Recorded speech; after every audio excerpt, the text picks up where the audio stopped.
और एक चीज और बता दूं, लेवल 1 का परिणाम कब आएगा, लेवल 2 का कब आएगा, मैं आपको बता दूं। लेवल 1 का परिणाम की स्थिति यानी कि कल शाम तक हो जाएगी या तो शुक्रवार को जारी होगा, संभावना शुक्रवार की है ज्यादा, कल नहीं होगा, कल स्थिति स्पष्ट होगी। मैं चेयरमैन साहब से मिल के आया था, मैं मिल के आया था, और मंत्री का जो सारी चीजें मैंने बता दी। लेकिन आपको बता दूं, लेवल 1 का परिणाम संभावना शुक्रवार की है, स्थिति कल हो जाएगी। यदि शुक्रवार को नहीं जारी होता है तो वो जारी होगा अगले वीक में, और अगले वीक से उससे अगला वीक नहीं जाएगा, 1000% होगा, 2 जून से पहले जारी होगा। यानी कि और लेवल 2 के भी 7 जून से पहले कई परिणाम आ जाएंगे, 7 जून से पहले, क्योंकि 7 जून का प्रोग्राम है। 7 जून का प्रोग्राम का क्या मतलब समझ पा रहे हो आप लोग? पीटीआई वाले सुन लेना, अध्यापक भर्ती वाले सुन लेना, 1 भर्ती के 1 लाख भर्तियों का वर्गीकरण वाले सुन लेना। क्या मतलब है? मैं कोशिश कर रहा हूं मुख्यमंत्री जी को बुलाने की, मैं कर रहा हूं मंत्रियों को और लोगों को बुलाने, मैं कोशिश कर रहा हूं कि हम लोग, क्योंकि मैं दूसरे तरीके से काम कर रहा हूं। यदि मुख्यमंत्री जी आता है तो आप लोगों के साथ धन्यवाद, आपकी वजह से परिणाम आ गया, अब हमें ज्वाइनिंग दे दो, क्योंकि आचार संहिता लग जाएगी। यानी कि एक कदम परिणाम का पूरा हो जाएगा तो दूसरा कदम मुख्यमंत्री से मिलकर ज्ञापन देकर दूसरा कदम पूरा करवा ले। वो लक्ष्य है कि 1 लाख प्रत्याशीन भर्तियां पूरी और 1 लाख भर्तियों की विज्ञप्तियां जारी हो। मैं तो तुम्हारी सोच रहा हूं यार। लेकिन कई लोग, यार युवा बेरोजगार महासम्मेलन क्या अर्थ है? बीजेपी के नेताओं को इसलिए बुला रहे हैं कि केंद्र सरकार कोई बढ़ती है तो वो बच्चे अपनी बात रख सके, उनको ज्ञापन दे सके, उनके सामने मांग उठा सके, और एक हमारी युवाओं की ताकत का एहसास हो सके कि चुनावों में युवा, क्योंकि हम लोग आएंगे तभी तो ये प्रत्याशीन भर्तियां, 1 लाख भर्तियां और ये भर्तियां तभी तो पूरी हो पाएंगी। यार आप समझने की कोशिश करिए, अलग अलग समाज के लोग जब बड़ी बड़ी सभाएं क्यों कर रहे हैं, वो भी अपनी ताकत दिखा रहे हैं। तो हम लोग युवा हैं, जो सभी जाति के लोग हैं, हम इकट्ठे होंगे तो हम यही तो मांग कर रहे हैं कि 1 लाख में 48,000 की हमें ज्वाइनिंग तत्काल चाहिए, 5546 की भी चाहिए, जो तमाम भर्तियां हैं, जो प्रकार उनकी नियुक्तियां तत्काल चाहिए, और 1 लाख भर्तियों को वर्गीकरण चाहिए। यह आप लोगों के लिए महत्वपूर्ण साबित होगा, आपके भविष्य के लिए साबित होगा। मैं एक चीज आपसे कह रहा हूं कि मैं ऐलान कर चुका हूं कि मैं इस साल जनवरी में चला जाऊंगा, तो उस साल 2024 में सबसे ज्यादा याद मेरी आएगी कि एक बंदा था, जब पेपर लीक होता था सबसे पहले लाठी खाने के लिए तैयार होता, भर्ती की विज्ञप्ति जारी नहीं होती थी, वर्गीकरण नहीं होता था, बजट में घोषणा नहीं होती, अन छोड़ देता था, जाके धरने पे बैठ जाता था, टकरा जाता था पूरी सरकार से, और आधी बार जेल में रहता या हॉस्पिटल में आईसीयू में तड़पता रहता था। एक बंदा था, तब याद आएगी। अब लोग आपको गुमराह कर रहे हैं, भ्रमित कर, तुम पढ़ने वाले जो व्यक्ति हैं जिनका नंबर आ रहा है, वो तो कम से कम सोचिए आप कि एक बंदा अकेला भागता है और वो काम करने के बावजूद भी उसकी टांग खींचने के लिए ट्रोलर एक टीम बन गई कि उस बंदे काम करने वालों को तो आप कह रहे हो, और घर बैठे उसको कोई नहीं कह रहा, कोई काम नहीं करेगा। जिसे मैं छोड़ के जा रहा हूं तो बाद में देखना कोई नहीं आएगा। आपके जो पता है, अभी एक मैंने स्क्रीनशॉट देखा था, किसी ने डाला ग्रुप में, सेकंड गेट वाला, पैसे इकट्ठे कर रहे थे कि आरपीएससी जाना है, आदमी जाएगा तो किराया होगा, मीडिया के लिए पता नहीं क्या क्या उसमें लिखा हुआ था। मैं आपको पढ़ के सुना दूं क्या क्या लिखा हुआ था, सुनो। अब एक बात बताओ, जो आरपीएससी भी जा रहा है तो किराया भी इकट्ठा कर रहा है। कभी आपने सोचा कि उपेन्द्र यादव कभी आरपीएससी बीकानेर कहीं जाता, कभी ये कहता है कि मुझे डीजल पेट्रोल या मुझे किराया, तो कभी कहता है, ये सोचा कभी?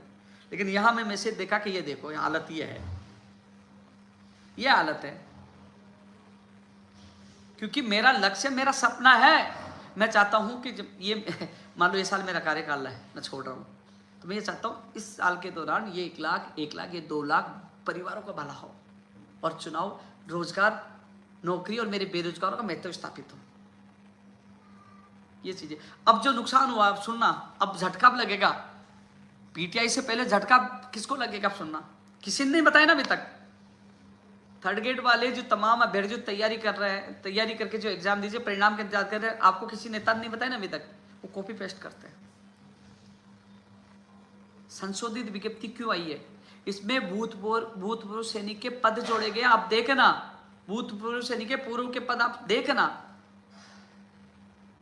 सबसे ज्यादा पद किस में थे? अंग्रेजी में थे, 7000 से ज्यादा, और उसमें देखना 3000 के करीब तो एक सर्विसमैन को दे दिए। इन्हीं में पदों में से दिए गए करीब 10%। आप पद देखोगे ना, लेवल 1 और 2 में 10% के करीब पद इनमें से जा रहे हैं। मैं भूतपूर्व सैनिकों के खिलाफ नहीं हूं, मैं उनके साथ हूं, उनको दे दीजिए, लेकिन आपने पहले विज्ञप्ति जारी की, अब अचानक दे रहे, लोग तैयारी कर रहे थे, आप उनके लिए अतिरिक्त सर्जित करिए, लेकिन इनमें से तो कम मत करिए, मूल पदों में से तो कम मत करिए। पता है, मैं आवाज को उठाता हूं, आज मैंने आपकी पीड़ा मैं उठा रहा हूं आज, लेकिन कल से भूतपूर्व सैनिक उपेन्द्र यादव को गाड़ी इसलिए देंगे क्योंकि उन्होंने भाग दौड़ करके और वो पेकलो के पद इसमें जुड़वाए कि उपेन्द्र यादव उसका विरोध कर रहा है। क्योंकि आपका हित, आपका भविष्य के लिए मैं लड़ रहा हूं। ऐसा ही तो हो रहा है। मैं पेपर लीक माफिया के खिलाफ बोलता हूं, मेरा दुश्मन बन गया। मैं जिस नेता, किस लीडर, जिस मेरे व्यक्तिगत, मेरे को किसी दुश्मनी थोड़ी क्यों बन रही है, क्योंकि मैं युवाओं की आवाज उठा रहा हूं, सत्य बोलता। मैं आज इसलिए आपकी आवाज उठा रहा हूं। जो लोग 60,000 के लिए कह रहे थे, जो लोग 4,500 के लिए कह रहे थे, अब आवाज ये उठाओ कि जो पद कम हो रहे हैं, यानी कि एक्स सर्विसमैन को आप देखोगे ना, दोनों विज्ञप्तियां जो जारी हुई है उन्हें पदों की संख्या देखना, 12.5% तो अलग है और 10% करीब ये पद है, यानी कि 22% के करीब पद एक्स सर्विसमैन के जा रहे हैं, यानी कि 10 से 15,000 पद।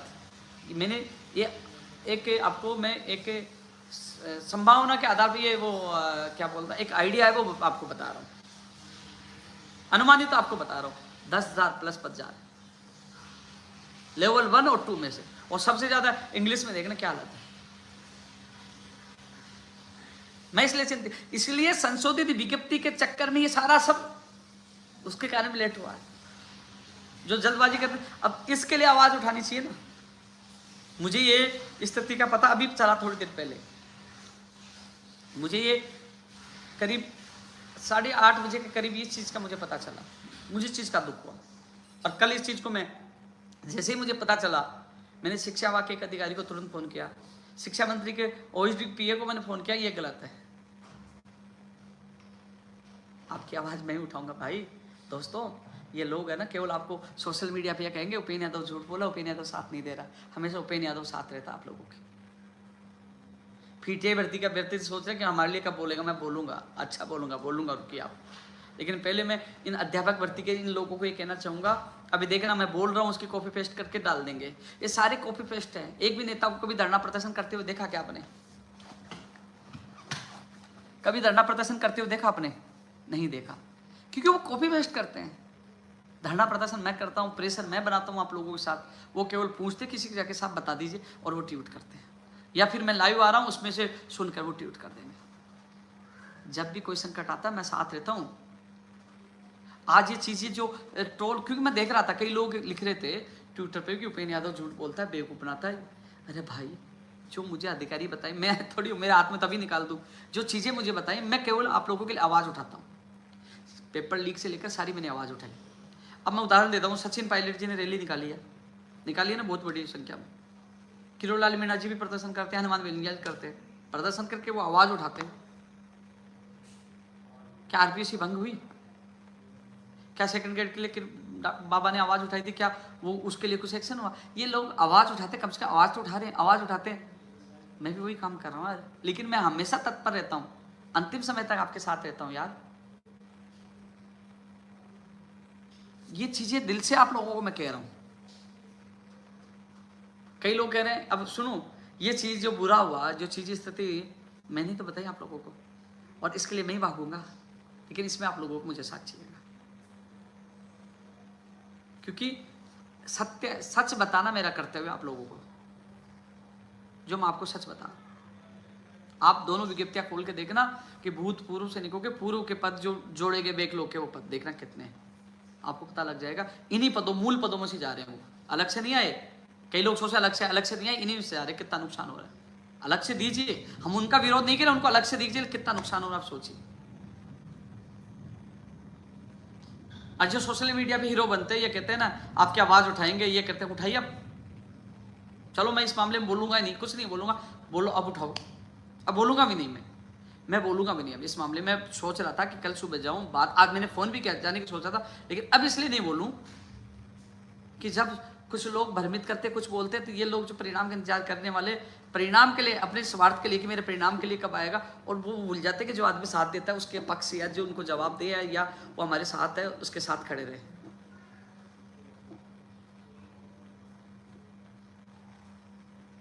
मैं तब बोलूंगा, पहले उन लोगों को देखिए जो इतने बनते हैं सोशल मीडिया पे, पहले वो कर लेंगे, वो हाथ खड़े कर देंगे, तो मैं तो साथ ही रहूंगा यार, हमेशा साथ रहता हूँ।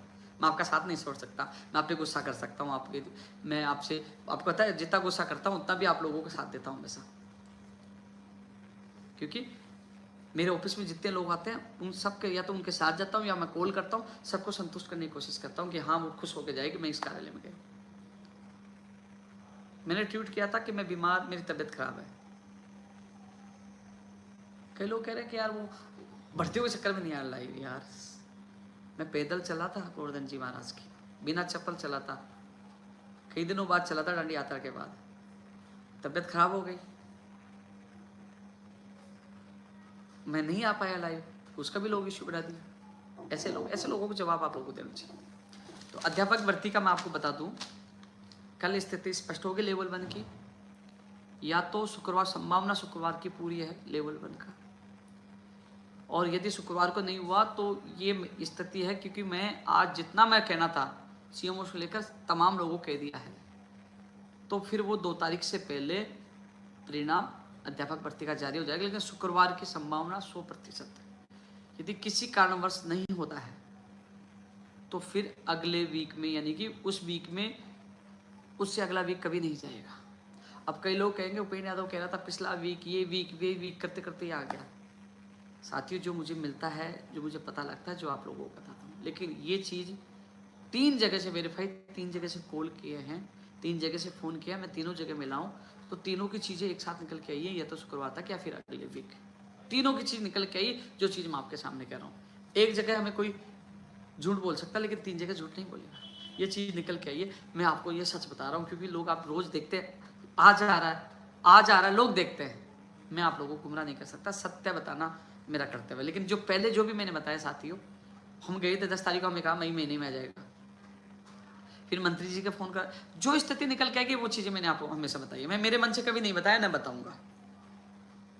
और जो चीज मैं लाइव मैं कह रहा हूँ जाके, वो आपके सामने ये लाइव है, वीडियो उठा के दिखा देना कि साहब आया तक नहीं आया। तो मैं झूठ नहीं बोलता। कई लोग तो पता है पुरानी फोटो डाल के कह देते हैं कि साहब मैं अब जाके, वो जाते नहीं। कई तो ऐसे, मैं उनकी पोल तो नहीं खोलना, कई तो ऐसे लोग हैं कि चेयरमैन से मिल के आया, जबकि चेयरमैन तो उस दिन अवकाश पे था। ऐसे ऐसे झूठे लोग हैं। चेयरमैन साहब नहीं भी होते, पुरानी फोटो डाल के दे, आज मिल के आए। मैं आज मिल के आया था, लेकिन फोटो खींच इसलिए नहीं कि मैं रोज रोज फोटो नहीं खींच सकता। मुझे फोटो का शौक नहीं है, मुझे काम करने का शौक है मेरे युवाओं के लिए। तो साथियों, अध्यापक भर्ती के लिए ये है। अब आप लोगों के लिए मैं, और पहले तो उनसे प्रयास करिए जो हितैषी है, वो फेल हो जाएगा तो मैं आप लोगों को साथ दूंगा। इसके लिए बड़ी जंग लड़नी पड़ेगी, अन्यथा जंग नहीं लड़ सकते हो। क्योंकि फिर क्या होगा, जैसे सेकंड ग्रेड का मैंने उठाया था मामला 28 दिसंबर, नहीं आए, फिर मैं पीछे टिका, फिर कहते ये उपेंद्र यादव साथ नहीं दिया। लड़ना तो तुम्हें पड़ेगा, मैं साथ देने के लिए तैयार हूँ। एकजुट आपको होना पड़ेगा, वो अब होना पड़ेगा। परिणाम के बाद कुछ नहीं होगा भैया।